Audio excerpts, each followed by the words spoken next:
Russian markets tumbled after a new wave of U.S. sanctions left the Kremlin scrambling to find ways to help its tycoons.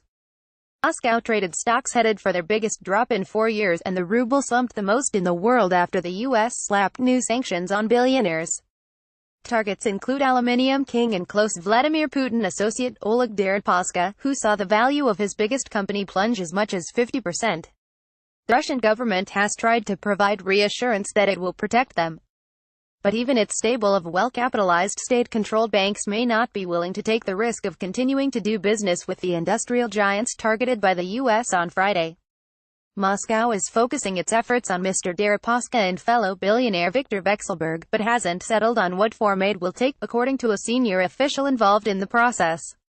The latest U.S. moves marked the first time that major publicly traded Russian companies with global reach were hit with the restrictions aimed at punishing Russia for aggressive policies from Ukraine to Syria. A precedent has been set. Citigroup analyst Barry Ehrlich said in a note on Monday. If Rusal can be hit, any Russian company can be included in the future, he said. Shares in aluminium producer Rusal and holding company EN, which were both sanctioned along with Mr. Deripaska, extended their declines. EN was down 17% in Moscow after the UK's financial regulator suspended trading. Rusal fell 50% in Hong Kong as the company warned that the sanctions could trigger technical defaults on its loans. Read more. U.S. sanctions 24 Russian oligarchs and government officials. Russia promises tough response to U.S. sanctions. MI6 concerned at Russian oligarchs' £1 billion flotation in London. Gold lives up to its safe haven reputation amid trade war fears. The company asked aluminium customers to stop payments and said it was investigating the consequences of the sanctions, according to a copy of a letter dated April 6 and signed by Rusal's head of marketing. Aluminium prices jumped as much as 4% on fears that limits could prevent many foreign buyers from dealing with Rusal. Sulzerag, a Swiss-based industrial company owned by Mr. Vekselberg, moved quickly to insulate itself, buying back enough shares to reduce the stake held by the tycoon-sanctioned holding company to below 50% and thus escape the impact. But Mr. Deripaska's sprawling and heavily indebted industrial empire, key components of which were singled out for sanctions, will be harder to protect, according to bankers and lawyers.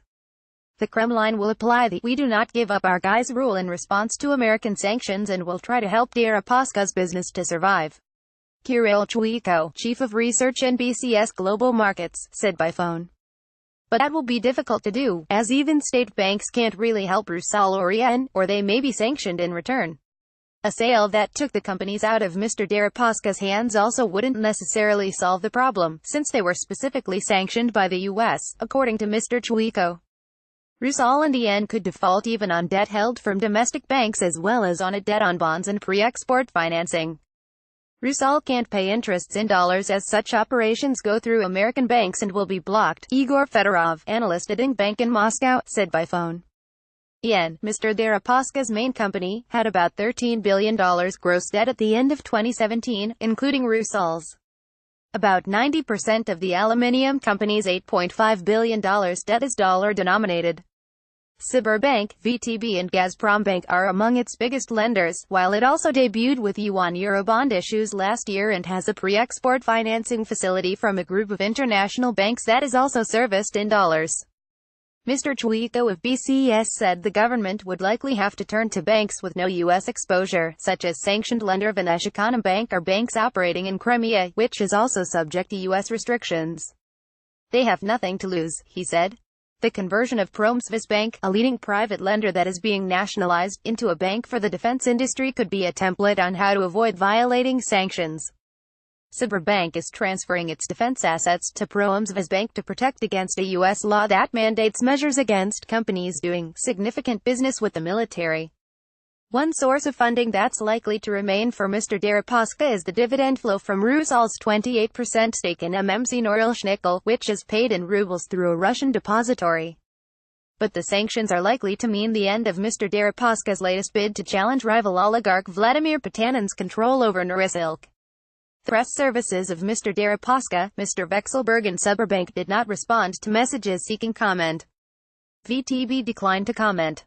Mr. Deripaska and Mr. Vekselberg are likely to meet with government officials once they have a clearer sense of the impact of the limits on their businesses, people close to them said. We are very attentive to our leading companies. They have thousands of workers, very important jobs for our country, Deputy Prime Minister Arkady Dvorkovich said. Some measures had already been discussed in advance, he said.